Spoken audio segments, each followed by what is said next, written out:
নিষ্পাপ হাসির মূল্য কি মাত্র 15 লাখ টাকা? যে হাত স্নেহে মাথায় বুলিয়ে দেওয়ার কথা ছিল, সেই হাতেই কি করে নিংড়ে দেওয়া যায় ছোট্ট একটি গলা? ফরিদপুরের মধুখালীতে ঘটে যাওয়া এক মর্মান্তিক ঘটনা এমনই কঠিন আর হৃদয় বিদারক প্রশ্নের সামনে দাঁড় করিয়ে দিয়েছে পুরো দেশকে। 11 বছর বয়সী তামিম তালুকদারের নিথর দেহ যখন ডোবার পানিতে জাগ দেওয়া পাটের নিচ থেকে উদ্ধার করা হয়, তখন শুধু একটি পরিবার নয়, কেঁদেছে গোটা গ্রাম। যে গৃহ পরিচারককে পরিবারের একজন ভেবে আশ্রয় দেওয়া হয়েছিল, সেই বিশ্বাসী কাল হয়ে দাঁড়াল প্রবাসী শামীম তালুকদারের একমাত্র সন্তানের জন্য। মুক্তিপণের 15 লাখ টাকা না পেয়ে তুলে নেওয়ার মাত্র 4 দিনের মাথায় শিশু তামিমের প্রাণ কেড়ে নেয় সেই গৃহ পরিচারক ও তার সহযোগী। 15 আগস্ট মঙ্গলবার মধুখালী উপজেলার রায়পুর ইউনিয়নের বড় গোপালদি মধ্যপাড়ার বিকেলটা আর 10টা দিনের মতোই স্বাভাবিক ছিল। ঠিক তখনই নিখোঁজ হয় সৌদি প্রবাসী শামীম তালুকদারের একমাত্র ছেলে তামিম তালুকদার। আদরের সন্তানকে কোথাও খুঁজে না পেয়ে যখন মা রিমা আক্তার দিশেহারা, তখনই এক অচেনা নম্বর থেকে আসে সেই বিভীষিকাময় ফোন কল। ফোনের ওপার থেকে ভেসে আসে এক শীতল কণ্ঠ, আপনার ছেলেকে ফেরত পেতে চাইলে 15 লক্ষ টাকা প্রস্তুত রাখুন। একমাত্র সন্তানের এমন পরিণতিতে ভেঙে পড়েন মা রিমা আক্তার। মুহূর্তেই তার পৃথিবীটা যেন থমকে যায়।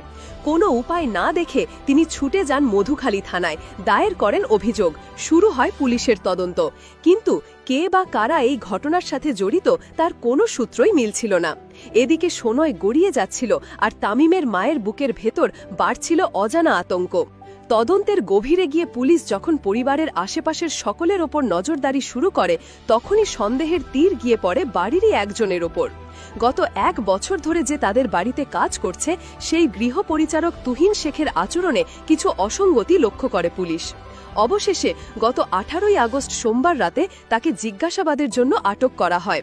পুলিশের নিবিড় জেরার মুখে এক পর্যায়ে ভেঙে পড়ে তুহিন এবং স্বীকার করে নেয় তার সেই নৃশংস অপরাধের কথা।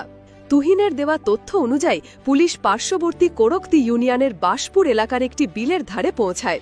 সেখানে একটি ডোবায় জাগ দিয়ে রাখা পাটের স্তূপের নিচে লুকানো ছিল ছোট্ট তামিমের নিথর দেহ। যে শিশুকে ঘিরে ছিল একটি পরিবারের সমস্ত স্বপ্ন, 15 লক্ষ টাকার লোভে সেই স্বপ্নের এমন করুণ পরিণতি মেনে নিতে পারছিল না কেউ। পুলিশি তদন্তে বেরিয়ে আসে তুহিন তার সহযোগী মাগুরা সদরের আমিরুলকে নিয়ে এই ছক কষেছিল। তারা জানত তামিমের বাবা প্রবাসে থাকেন এবং বাড়িতে আর্থিক সচ্ছলতা রয়েছে, তাই সহজ পথে বড়লোক হওয়ার নেশায় তারা এই নিষ্পাপ শিশুটিকে লক্ষ্যবস্তু বানায়। কিন্তু মুক্তিপণের টাকা পেতে দেরি হওয়ায় এবং ধরা পড়ার ভয়ে তারা শিশুটিকে শ্বাসরোধ করে তার প্রাণ কেড়ে নেয় এবং দেহ গায়েব করার জন্য পাটের নিচে লুকিয়ে রাখে।